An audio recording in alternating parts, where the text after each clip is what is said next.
do not let people think you do not belong.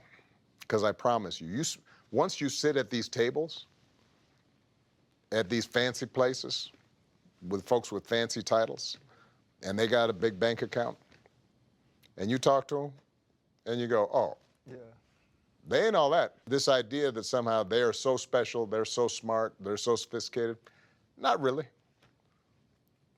They've been exposed. They've been given the confidence of feeling like they belong. But if you sit down and talk to them, turns out, they just folk. Thanks for coming out tonight. You could have been anywhere in the world, but you're here with me.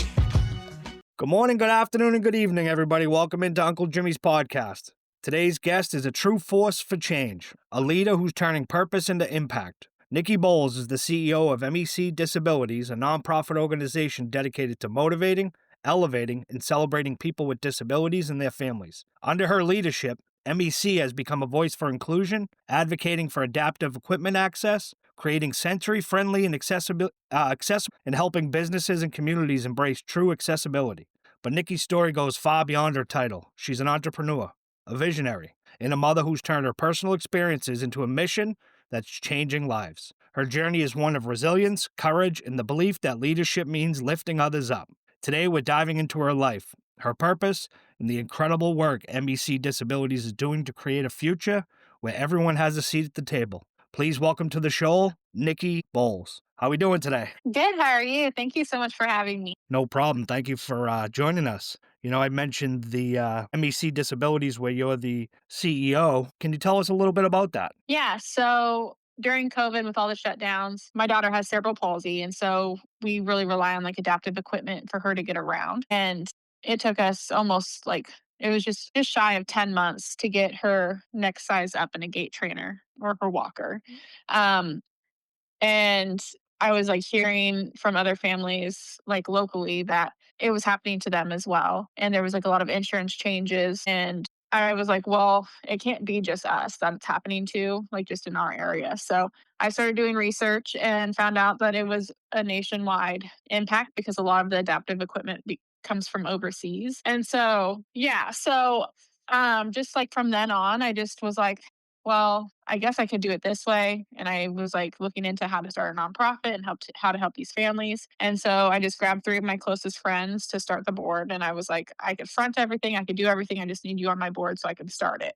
Get all the paperwork done, initiate it, and I'll switch you guys out like as the time comes and things like that. No, that's awesome. That's awesome. So it seems like, you were going through an issue right around COVID with health insurance to cover certain issues to do with your daughter. And it wasn't just you. It was a little bit of everybody, not just in your state, but nationwide. Yeah. And like people don't realize that adaptive strollers and wheelchairs, anything that's like adaptive, like movement, like in that area, it's only covered by insurance every 2 to 3 years. And so when children outgrow it, they can't get the next size up if they've gone in within that 2 to 3 year period. So that's kind of where it really like struck me when there was a lot of families that were like hurting because of that, especially when like they would change out like the headrests and the padding and just different things for their wheelchairs and they weren't able to get the next size and their child couldn't safely be in their wheelchair. And that was like their main way of transportation. Yeah, of getting around, that sort of like befuddles me to think that, 2 to 3 years, especially when they're younger and they're growing, what do you do if they, have a sudden, growth sprout and all of a sudden you have this small chair that they can't use. And this is something, like you said, they depend on to get around, Well, exactly. Yeah. And especially if like families have to travel, for either medical or, just going to travel for any like circumstance. It could be, damaged. There's just like so many different possibilities that could happen. And so, I really started off with this with just helping families get adaptive equipment that was either necessity or for sports related. And then just insurance, like doing insurance advocacy for these families. So when they go and do an adaptive equipment application through us, we have like the right at that point to go to the insurance companies, call them and ask them like, why wasn't this okay? Why wasn't this approved? And like we're back and forth on insurance companies all day long. Yeah, that must be something just that's to help very, these families. sorry about that. That must be something very frustrating because, insurance companies trying to deal with, I sometimes for me, for my medication, even a simple medication change. Well, your insurance doesn't cover this, but we cover this. Okay, well, the doctor prescribed me this, not that, so it's back and forth and back and forth. And I can only imagine the stress, it can put on yourself and other families dealing with this because, some of the kids may use it for just getting around every single day. But I appreciate the work that you're doing. Introduce yourself a little bit. Where do you come from, Nikki? Where are you from? Yeah, so I'm out of Oregon. I'm based here. So yeah, we're national. So I just go around the nation and I help the schools and I help families. Just either with inclusion, being adaptive equipment, adaptive tools for the schools. And then we lost our federal funding for what we do because of the DEI cutbacks. Yeah. And so we kind of heard whispers before it happens because we work with a few different senators. So we kind of heard some whispers before everything happened to us. So we were kind of prepared for it. And that's when I started the for profit. And so I'll go help do like consultations, and I'm really striving towards making sure that companies who sign up with me to do either ADA compliancy or for business consulting on like the back end, we help a school for free become inclusive. So we get adaptive equipment for the schools. We just that's kind of how I'm like bringing it back into where whatever funding we get is going directly impacting the kids at home Yeah. and like at like a level to where they could be with their peers all the time. And then on the for profit end, it's bringing it back and helping the schools, so we don't have to actually put that money out for the schools. It's coming directly from the for profit, and so we're helping the businesses become more ADA compliant and helping where they need help. And then we're also bringing it on the back end and helping the schools. No, that's great, great work. And it's tough to hear that the funding got cut. It seems to be that sometimes people don't realize, and I'm not even going to get into politics because I made a promise to myself that, I do politics for a living. I do union work. So I have to deal with it every day. Yeah. And right now it's tearing apart friends and families and it doesn't need to be that Oh way. yeah, Yeah. yeah. So, it's tough. It's tough to hear that because at the end of the day, who gets hurt? The kids do. The kids that need their chairs, the kids that need their equipment to get around.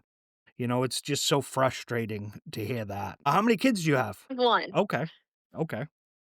And I see you on Facebook. I see your videos. I see you doing like 100-day challenges and all that stuff. It's awesome. It's great to see you, out there doing the best that you can every single day. Now, a little bit, did you grow up in Oregon? Actually grew up partially in Oregon, and then I grew up in California and Mississippi. So I've been kind of all over the A little bit of everywhere, a little bit of everywhere. yeah. So again, we have here with us the CEO of MEC Disabilities, Nikki. And so, Nikki, we're going to get into some questions. Nikki, before you became the CEO of MEC Disabilities, what was your journey like? And who was Nikki Bowles before all of this began? Before the nonprofit started, I was a medical massage therapist that specialized in sports and prenatal massage. And once I was at like the tail end of my pregnancy, I had a lot of complications and I had severe preeclampsia. And so I ended up not going back to work after that because I had just a lot of health issues. And my daughter was born prematurely, and we were both at the hospital as patients at the same time. She was in NICU, and I was still a patient because of the complications that I had. And so from that point, I just was a stay at home mom. I took care of her um, and just kind of really focused my life around her. Yeah. I did have like just had postpartum depression just because of the separation at the very beginning, not being able to have her like with me. I couldn't go to NICU all the time. I couldn't like do these different things that normal parents would be able. Yeah, you're stuck, you're in the bed and you're in the hospital, she's in the hospital, so it's tough to, get over there and see her and, preeclampsia, what is it? Is that like very high blood pressure? Yeah, it's very high blood pressure, and then I got gestational diabetes, but it was both towards the very end of the pregnancy, and so it was like dramatic water retention, and it was crazy. I was in the hospital, and they put me on observation for 3 days, being NPO, so like nothing by mouth, and I gained 11 pounds of water weight, and they were like, "Okay, we're gonna take her," and I was like, please, like, I don't know how much longer I could take this. Like, I was like so heavy just with water. And it was like, it was a crazy feeling because I've never felt anything like my skin was just like puffy. It was the weirdest thing. Well, I'm glad you were able to, come through that. And now, how old's your daughter now? She's 7. She's 7 now, so would you have thought, 7 years ago that you guys would have come this far and, everything would be, as best as it could be for for the 2 of yous? A lot different than I thought it would be. Yeah. Like, as parents, we, like, focus on, like, oh, like, what, like, school our kid's gonna go to and what they're gonna do, like, what sports and just these different things that we think about, and she was just past a year old, and I took pictures of her while we were at the park, and it, like, flipped my brain, like, I was no longer in, like, that postpartum depression stage. It just, like, clicked, and I was like, "Okay, this is not correct." Like, from a medical standpoint, how she's sitting isn't correct. And so that was like the start of my advocacy journey and having to get her re-diagnosed and just all these little things. But at the same time, if she didn't have this, she wouldn't have had the opportunities that I've given her from starting the nonprofit. She wouldn't be able to like meet the people that we do. She wouldn't be able to go to like the sporting events that we do. Yeah, And so it's given her a lot more opportunity. yeah, it seems like you've created a special community, not just, where you live, but also with the work that you're doing. A lot of that goes overlooked and a lot of it, is not, a lot of people don't like to heap praise nowadays and say thank you and they're, be appreciative. But I just want to thank you for everything that you're doing on behalf of, the citizens of this great country of ours. So, what personal experiences inspired you to create MEC Disabilities? Just honestly being that parent that, and thank you, by the way, for the nice words.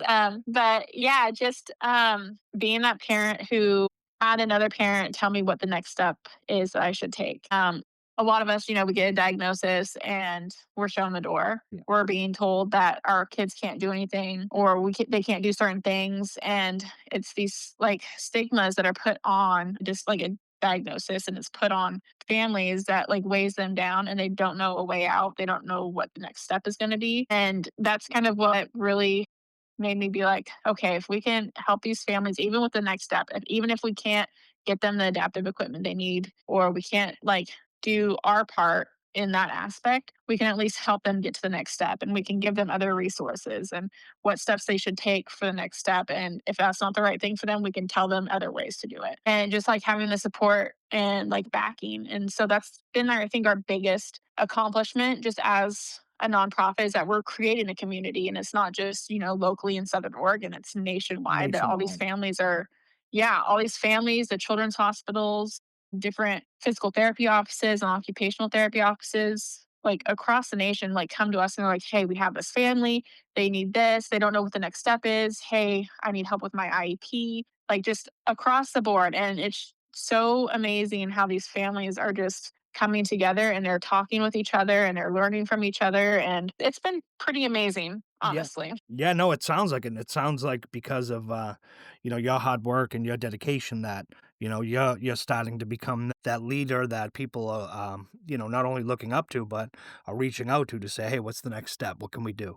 Hey, we tried this, what can we do after this? And again, it's amazing. And how old are you, Nikki? 32. 32. So you got to think of it, right? 32 at such a young age. With everything that's going on in this country, everything that's going on in this world, you've dedicated yourself to such a worthy cause. And, you're not only looking out for your daughter, but, many more people. Like I said, you're building that small community, just not in Oregon, but nationwide.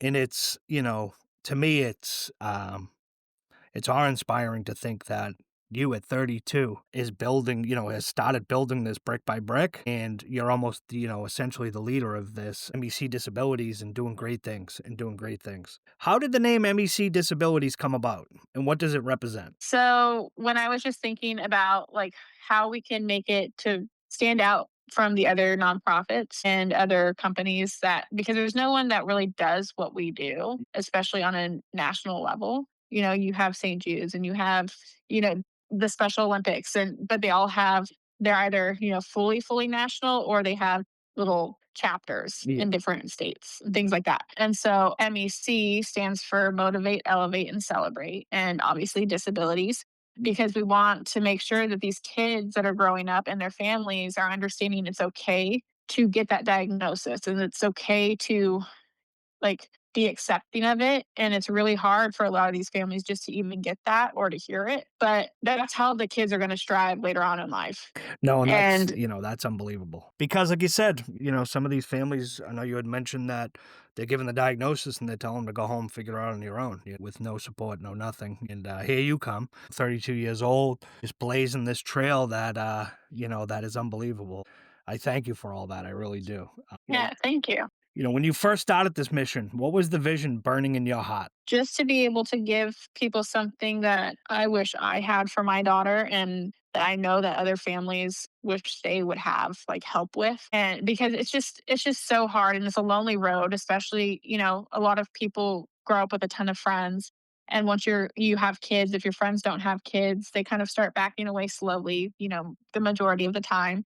But when you have kids that have special needs, it's like you either put yourself in a more secluded environment or, people don't know how to react or how to help or, what the next, like what they should be doing in your life or if they even have that same position in your In life. your life, yeah. And so it's a very secluded world. We put ourselves in a very tight spot, especially when we don't have that community or like that village that, everyone should have. Yeah. Yeah, and the thing that it sounds like with you is that instead of secluding yourself, you put your you put your brain, you put your brain in extra extra power to the brain, and you said, "Hey, this is what I'm going to do. This is what I'm going to start." And just imagine how many people, families without you, would be stuck in that seclusion and not being able to do the things that they're doing, because of you. What was one of the biggest fears or doubts you had to overcome when you stepped into the leadership at and started MEC Disabilities? Honestly, it was a lot of, like, the paperwork because I was fronting everything, and it was like I put in my whole savings to get it started and going, and so I was like, "Okay, I'm gonna try and do this by myself. I'm gonna try to do this by myself, cut costs where I can." Yeah. Just the waiting period on getting the 501(c)(3), approved and just these like little nitty gritty things. And I didn't want to go do fundraising. I didn't want to go apply for grants until that was okayed because I wasn't sure. I didn't know how that would look. I didn't know what that point would be. And I was like, like we're going to do these little things and these little things and these little things, and we'll slowly start to grow. And we've almost tripled every year, That's awesome. which has been great. Yeah, and so now we have, a lot of partnerships with huge adaptive equipment companies and different companies like Next Playground and Healing Innovations out of Nashville and just all these different companies that have helped us in ways that, we didn't think would be possible. But, we can call on them anytime and tell them like, "Hey, we don't have the money for this equipment. We don't have this resource. Can you connect us with somebody that you know?" And it's been an amazing just road to be able to share with like Rifton and Lecky, which are like one of the top, adaptive equipment companies that like what's being approved by insurance, what's not, what's harder for families to get, especially like in the US, and just different things that people don't really think about because, we just don't know about it unless we're in the situation. Yeah, no, I think we're very, not, I don't want to say selfish, but selfish in a way where it's like, it's not my life, it's not my family, I'm going to keep going, keep moving. But where I'm from here in Boston, we're always doing special events, whether it's for, families that are sick, people that have cancer, kids that are sick, kids that have, disability. We're always rallying around the community, which is great. But, I think I did hear you say that you took all of your money, cashed everything that you had in to start the MEC Disabilities. Is that true? Yeah. Yeah. Wow. So you believed so much in that cause that you were willing to risk it all, whether you were going to have success or not. You gave everything that you had out of your pocket, and that's how old were you when that happened? So when you started it, how old? Yeah. 27. Gosh, it's been 4 years ago. Okay. Uh, Yeah. yeah, like about 28. Yeah. Yeah, so you cashed everything out that you had at 28 to start this, and it's just, I know you were talking about those certain companies that you deal with, and how have you been able to, foster those relationships and keep those relationships strong, not just in Oregon, but across the country? Is that something that you do personally for in the forefront? Are you the one that talks to them? Yeah. So my COO and I kind of go back and forth with a couple of different companies. She does more on the cognitive disability side where I do more physical. And so like she has some companies that she works with that are like for the learning and cognitive disabilities. And so she really heads all those, and I do more of the physical disabilities and the companies that do like the manufacturing and actually have the adaptive equipment for that. But it's like such a wide range because like we have like cubby beds and we have Riften and we have Lucky and just it's so all over the board. But that's my one thing is that I really want to make sure that I'm like the forefront to like the contacts because if they need to be in contact with somebody, I want them to have the same contact the entire time. Yes. I Yeah. don't want them to have to, go through hoops and jump, back and forth. And that's why I do a lot of the work Yeah. Yeah. because I want to make sure it's done right and it's done correctly for these families. Because if it's not, then we're letting them down. No, exactly. And like you just said, you want to be on the forefront because you want to be able to say, hey, this is, you're just talking with me, you're just dealing with me, not, hey, you got to deal with this one. And then if you can't get through, go to this one. A lot of times everything gets lost in translation or, hey, we missed a phone call where, you're sort of owning it saying, hey, I'm going to be the forefront. I'm going to be the leader. I'm going to be the one that takes the calls. I'm going to be the one that makes the calls, and, it must be tough. It must be tough, 24/7, 365. I can only imagine. It's been pretty insane. The emails that I get, I'm like, I'm so sorry. I was like, if you do not get an email back from me, email me back again because I get about 200 emails a day. So, if it falls through, I'm like, email me again. Don't worry about it. Be the squeaky wheel. It's okay. You're probably like me, so I get tons of phone calls, emails, text, and unfortunately, sometimes it's the last person that grabs me that gets my attention because you have my attention now. Right. I'm on the phone, and I always tell my members, hey, once we get off the phone, I know I said I'd call you back in an hour, but if you don't hear from me within an hour, text me. And if you don't hear back from that text, call me within an hour, because, you get swamped, you get lost, you get pulled in one direction, then you get pulled in another. And as I like to say, there's only 24 hours in a day and we can only do so much. Right. Well, I have 2 phones, and that's been a lifesaver, to be honest, because Yeah. I can turn one completely on silent and, or on airplane mode, and the other one's, like, for emergencies, family, Yeah. and I have one strictly just for work, Just for and work, it's yeah. so nice. Yeah. Yeah, no, so everything that you're going through, everything that you're doing, one of the biggest things I can say is that I've seen your videos on Facebook and stuff and social media. How do you constantly keep that smile on your face? And I see that you have this spirit where you're always constantly on the go, moving, keeping yourself busy. How do you do that? To do it. It sounds bad, but I thrive in chaos. I cannot if I'm, like, still, that's why I'm like, "Oh," and I start to doubt myself. Oh, And I'm like, "Okay, I cannot do this, like, keep going, keep pushing." And it's really been, like, probably, I would say the last couple of years where I've been really, like, just I know my limits now, like, I am going to be on my 4th year of coaching, the Challenger Little League, which is special needs little league. yeah. And I met my COO through that on my first year of doing that. And like her and I came up with like we were talking like there's no places to take your children with disabilities to without people staring and making comments or whatever. And so we came up with this idea together and I found a location and I was like, okay, well, if this is gonna work, I talked to her and so she gave me the okay and go ahead to do it. And so I ended up because everything's under my name for the nonprofit. Yeah. And so I told my ex-husband, well, he was my husband at the time, but I told my ex-husband, I was like, "Oh yeah, I'm thinking about doing this." Well, I didn't say anything because it was just like, like people just don't believe in your vision until it just happens. Yeah. And so I'm very like gung ho now about I like say some stuff on social media that I know is gonna happen or I know it's like on the forefront, it's like Yeah. right there. Yeah. And like, but my big stuff, I'm like, oh, maybe not, whatever. Um, and so I ended up signing this 3-year lease for the space, and we opened the first completely free sensory space in the whole US in 2023. Wow.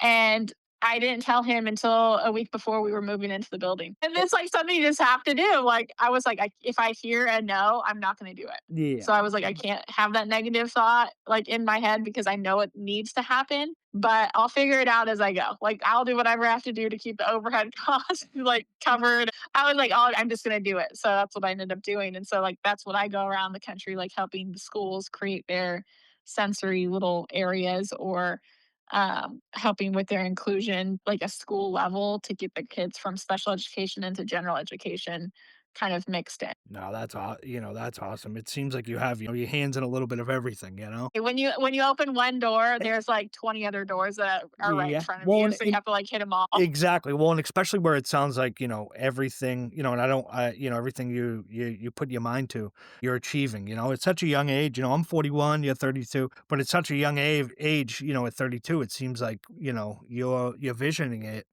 in your head. You're saying, "Hey, I'm going to do this." And then you just go balls to the wall and get it done. And then when it's done, you say, "Hey, what's next?" Yeah. It's great.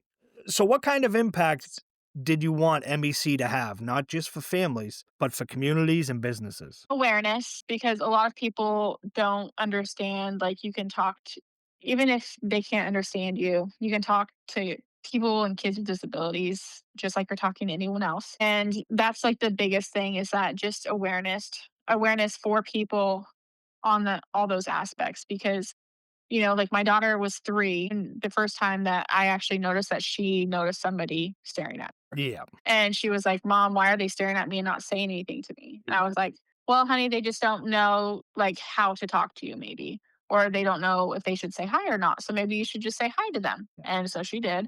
But it was like at that moment I was like shocked. Like it took me a second to like come back and be like, "Okay, like this is what I should say," kind of thing. Now, that must But have been a hard conversation for you to have with your daughter, especially at 3 it years old, was. Yeah, it was definitely different, and I wasn't expecting it because I have always seen like people like looking at her staring, and I just never thought that she noticed. Yeah, yeah. Well, especially at a young age, at 3 years old, and it's one of those where it's like, like you said, awareness. We're such a country that's, built upon everybody being free, everyone having their own thoughts and ideas. And, for me, it's more of loving and caring. And if someone does have a disability, whether they're in a walker or they're older or younger, it doesn't mean they're any different than you are. Um, Yeah. and it's tough because 3 years old, here you are having to have that conversation with your daughter, and it must have been, a little bit, must have hurt your heart a little to think that, having to explain that to her why people are staring because, I would have said, unfortunately, they're assholes. That's why they're staring, but people can There's been some times that I have not been the nicest person.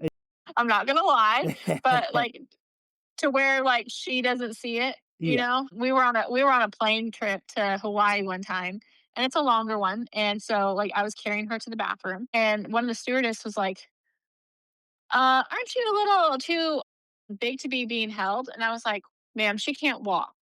So I don't think you want her crawling on this floor." And she was like, because she had made a comment before, like when we were getting on. And so then I was like, okay, okay.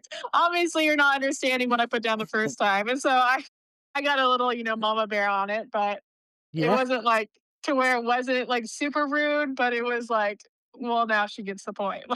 She's Now like, she understands what I'm putting down. she's lucky you were holding your daughter because otherwise it could have been a different story. Right. I was like, people don't understand. Like, there's like only so much a mom can take. Yeah. You know, MEC stands for motivate, elevate, celebrate. How do those values show up in your daily work and leadership? Honestly, just making sure there's always open communication, especially, with the families and with the community members, and just making sure that everyone is educated and they know, their rights. They know what they can do. They know what they can fight for their kids for. And just making sure that all of these kids are seen and heard, because if they have the right tools, then they're able to do things just like any other kid. Yeah. No, And that's what I'm striving for, is just making sure that they can live life to the full. no doubt about it. That's great. That's great to hear. What's one breakthrough moment or success story from MEC that made you stop and say, this is why we do what we do? I would say one of the biggest ones for me was at the sensory space. We had a mom, which she's a friend now, and she still brings her daughter in a few times a week. But she came in and she had just moved to Oregon from Utah. And her daughter is autistic, screams like happy screams, like she used to at least. She used to do happy screams, and she didn't talk a lot. She didn't have a lot of vocabulary. One day her daughter was screaming, and I was like, "It's okay, not a big deal." And she just kept going and screaming while she was on the trampoline. And her mom just started tearing up, and the sensory space was pretty packed at the time when she was in there. And her mom just took her and was like crying, just like left. And I knew it wasn't the right time to say something. So like the next day she came in again and I was like, I talked to this mom before I'm talking to you right now, but I want you to know that it's okay. We're all parents of special needs children in here, and we're trained. We've done all these different things. I was like, if you need a minute to yourself, I was like, you are totally fine. Just let me or one of my managers there. Let one of us know, and we will stay with your daughter, and that is totally fine. Yeah, to give her a And little bit of a I breathing was like, room. And yeah. yeah, And I was like, it's fine. We have noise barriers in here. It's totally okay. But this is a safe space for you and your daughter. And I want you to know that these families that are in here, they understand. And that's why we're doing this is to create a community. And there's people that have typical developing children that come in, and so it's just honestly just a co-ability play space. And so I introduced her to the other mother that had a son that did happy screams just like her daughter did. And it was from then on she was like, you have no idea how much relief that gave me. yeah, And you just like she was like, I didn't know, I haven't been able to take her anywhere, I haven't been able to do anything with her, and I don't know how to react when she does this. And I'm like, that's okay. yeah, But that's why we're here, because we want to be that support for yeah. you. And from then on, it was just a whole nother side to that mom. Like she opened up. She was like so fully aware, and just it's that feeling that you're just helping in more ways than you thought you would be. Yeah, no, it's almost like you took the world off her shoulders almost because like she had said to you, I'm not used to going anywhere where she's not yelling. And then here you are just saying, hey, it's all right. Go take a break. We'll watch her for you. Yeah, like literally all like the parents that come in, their shoulders just drop because like normally like their shoulders are to their ears because they're just so Yeah, tense and they don't know what to do. yeah. And they come in and they're like, you have no idea. Like it's just so nice to come in here because it's safe and we have an alarm on the door. Yeah, it's You know. almost like you're creating, it's almost like you're creating a safe space, not just for the kids, but also for the parents as well, to give them a little bit of relief, to be able to bring them there and, they're able to play and, yell, like you said, and, and be a kid, and be a kid.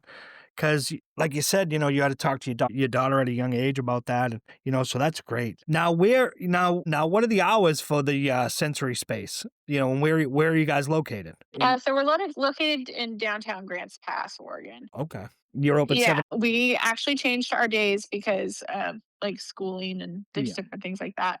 But we're open Tuesday, Wednesday, and Thursday from 3 to 6, and then the first and third Saturdays from 10 to 2. Okay, perfect. Yeah, and we can, we can put that up on the social medias and all that, and tag that for you. And unbelievable things that you're doing. You're changing. You're not just letting kids be kids. You're also changing families one family at a time. And I appreciate that. How do you build and maintain a team culture that stays motivated by mission, not just milestones? Honestly, it's just we all have a passion towards it. So everyone that's on my board and everyone that volunteers, they either have a connection with the special needs community or they're a special needs parent or grandparent. And so that's kind of what really makes it to where we can keep striving and keep going is that we all have the same goal and we've all been in the same position. That's, to have that group that you have. It sounds like your board and the people that are on your board and yourself are some very special and unique people. Advocacy work isn't easy. What systemic barriers have you had to fight through to make real change? Honestly, it's been a lot of just gosh, pretty much getting past the no's. We worked with different districts, and they don't approve certain things for individual schools, and so you have to work with individual schools. We've worked with different senators, which most of the time it's dead end. So it's just honestly just timing. It sounds kind of insane and whatever, but I was trying to get something changed within the special education well, and so I ended up sending 4 letters a week to the president until I got a response, and now I work with, WHO and the Department of Education, left of it, What's left of it, but exactly. yeah, but it's been delegated, like, their positions are being delegated, so that's what people aren't really understanding on that, and that's why I'm working with WHO and Yeah. working, with the cabinet and just different things. Yeah, so I take it you just, you're not taking no for an answer. You're kicking down doors and you're getting shit done, and that's what I like to Yeah, hear, because if I get a no, I just go to the next person until I get a yes. So I actually strive. I'm like getting no's and rejections. I'm like, okay, sounds good, thank you. And then call the next person and call the next person. And I just go up the ladder until I get a yes. That's awesome, you know. So when things get hard, emotionally, financially, or personally, what keeps you going? Honestly, it's such a that's such a hard question. My daughter is probably my biggest motivator. She keeps you going. Yeah, because it's like if I don't help change things in the world for other kids, that it's gonna look like this forever. Yeah. There's a lot of people that are really fighting for disability rights for adults, but the kids are being left behind, and they're the forefront. You know, No, our future. no doubt about it. As I like to say, they're the future of our country, you know. And for you, what started off as a cause for, trying to get the equipment and everything for your daughter turned into this huge group now, that, you guys are striving and you guys are doing great things, not just in Oregon, but across the country, you know. Um, and it all started with you, wanting to take care of your daughter and then realizing the situation wasn't just unique to you. It was a lot of people with, parents with kids with disabilities that were struggling and going through the same thing you were. So you said, hey, enough's enough, and you put your foot on the ground, your 2 feet on the ground, you got up and you started to make a change, not just in Oregon, but across this country. And we appreciate that. And we thank you for that. Yeah, thank you. So what role does mindset, faith, or personal belief play in how you lead through tough seasons? I think mindset is the biggest thing. I definitely have to be delusional with what can happen and what I'm able to accomplish and what I'm able to change. Because even if I believe I could, like, shoot for the stars, if I get to the moon, it's okay. Like, I'm okay with like not being able to get all the way, Yeah. but I'm striving to get all the way. I think like having a delusional mindset on what I can accomplish and what I can do is really what sets what I'm doing apart because I don't just sit back and let things happen. Yeah. Have you ever had any moments where you wanted to walk away from it? When I found out that we were going to, it was a very high percent chance that we would lose the federal funding. I was like, I don't know what we're going to do. And I had to be a little bit delusional about what I needed to do for next steps to help with the funding. And so that's why I started the for profit and really have been trying to push that because that's what's funding it right now. Yeah, the full. Like all the grants are drying up, the foundations are drying up. And so it's just very hard to even get in with anything. And so I had to go for something that was getting shut out primarily, with DEI and still go to that aspect because, I specialize in ADA compliancy and building permits and just different things like that on the ADA side. And so, I really went towards that because I was like, well, it could potentially be a dying industry, but I need to take that risk because if I don't, then we will lose out on everything Yeah. and we won't be able to help these families. Yeah, it's tough to hear. When was the funding totally cut off? What year was that? It was in February This this year. year. Of this year, yeah. It's tough. And, how do you stay centered and care for yourself while carrying such a huge purpose in life? A big purpose. I normally take like 1 day a week to myself, Okay. and that's kind of my, rest and recover day. But it's normally like a Saturday or a Sunday, and I've been really striving on like self care Sundays. That's kind of like what I've been trying to do, so that like resets for the week coming. Yeah. Well, you deserve that. Yeah. You deserve, well, if it's a day, if it's, just 24 hours where you can, lay on the couch or, watch a movie or, go to a restaurant, and just take care of yourself, and get away from the phone calls, the emails, the texts, because you'll learn those text, phone calls, and emails don't go away. When you take the day off, they'll be there when you come back the next day, Right. So what do you like to do on your rest day? What do you like to do when you do take a self-help day for yourself, to care for yourself? Really like to go hiking. We're normally at the river during the summer. So it's mostly just, mini trips on weekends or getting a massage or getting my nails done, something that, makes me relax. It makes me sit down for a minute. Yeah. So what's it like on those days off? I know that you said you really can't sit still. So when you try to force your body to sit still, what happens? Are you still like, hey, maybe I could check my email, or maybe I could shoot a text, or hey, Yeah, and that's why I have 2 phones, because if I get in that position, I will turn that phone off and I'll just have my personal phone, and I don't have anything signed in. No work things are signed in on my personal phone. But on my work phone, I don't have Facebook, I don't have Instagram, I don't have. emails and Yep. text. That's it. Yeah. So what message do you want to send to entrepreneurs who want to make a difference but don't know where to start? So this is kind of what I do my keynotes on, but it's really the power of yet. And it's a big concept in the special needs community, but it just is reframing your mindset to say, like, it just hasn't happened yet. And so it goes like yield, engage, and transform. So you just have to yield and think about your circumstances, think about your situation, and you have to take that first step. Whatever step it is, no matter how big or small it is, you just have to take that first step towards what you want or what you want to accomplish. And eventually, all those small steps or those big steps will transform into the end result or the result that you want. That you want. So you said yield, engage, and transform. Mm-hmm. That's awesome. Yep. That's awesome. So what advice would you give to someone who's facing challenges but has a dream to help others? Just use your challenges and your barriers to motivate you. You have to think of them as stepping stones, not as setbacks. Oh, that's great. They're not setbacks, like you said, stepping stones. That's great. That's never thought of it that way. I always see it as a step back, not a stepping stone. So, yeah, you're changing my mind as well over here. Like, honestly, I love what I do. It's definitely my passion, and that's why it's like, everyone has their own story, and Yeah. there's always someone that needs to hear it. There you go. So that's the whole crux of my season 2 on the podcast, right? Is in a world of 8 billion people, right? Everybody has a story and everyone's story is unique. And in a world of 8 billion people, I'm bringing stories to the light, to the forefront for the podcast for people to hear because I believe that everyone's story should be told. And you just hit it right on the head.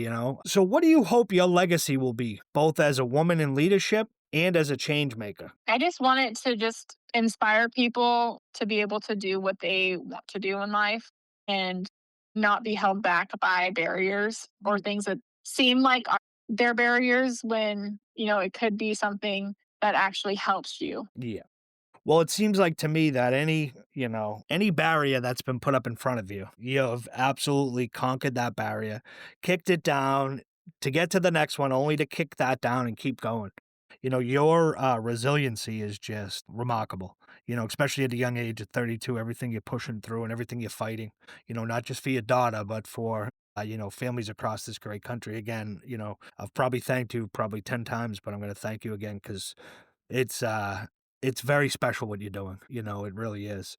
And like I said, not just for your daughter, you're not just doing this because you want your daughter to get the right equipment and to have the right play spaces. You're doing this for others, so selfless in it, and it goes a long way and we appreciate everything you're doing. And so we're going to ask you one more question. And finally, what's next for Nikki Bowles and MEC Disabilities? What are you excited about in the year ahead? Honestly, just doing more keynotes. I'm training with Heroic out of New Jersey right now, and just getting my keynotes kind of dialed in to help impact more up and coming entrepreneurs and up and coming um, nonprofit executives, and just kind of paving the way in that direction. I have a book that is currently sent out to a few publishers right now, and I'm just waiting to hear back. Okay, so you I got have a a few offers on it. perfect. So you got a book out that's being not out yet, but out in the publishing world, being shopped. Eventually, You know, yeah. you got a name of it? You got a title, or you gonna release that a little later? Do you have a working The title, title, or yeah, the title is 87, okay? and it has to do with the divorce and separation rates and the special needs families. Yeah, and so it kind of just goes into my personal journey and other people's stories and other people's journeys on, you know, how they've overcame certain situations and what's helped them and what hasn't helped them, and just helping families know that they're not alone. Yeah. And it's, a very high statistic, but it's honestly a very truthful one because there's always one parent who does everything, and then there's one parent who just works and, kind of zones out and they're not very into what happens on a daily basis. Buries their head in the sand and just gets to work. Yeah. So if you had one piece of advice for my listeners when it comes to enjoying your life or enjoying moments in life, what would your message be to them of the day to day? What would you like to see people spread more of? Would you like to see people spread more love, appreciation? What would you like people to spread more of in this world? Just spread more acceptance Acceptance. because everyone's going through something, and Yeah. we just need to be accepting of who people are and where they're at in their life because we all have our own journey. And so, we are who we are in the moment that we're in.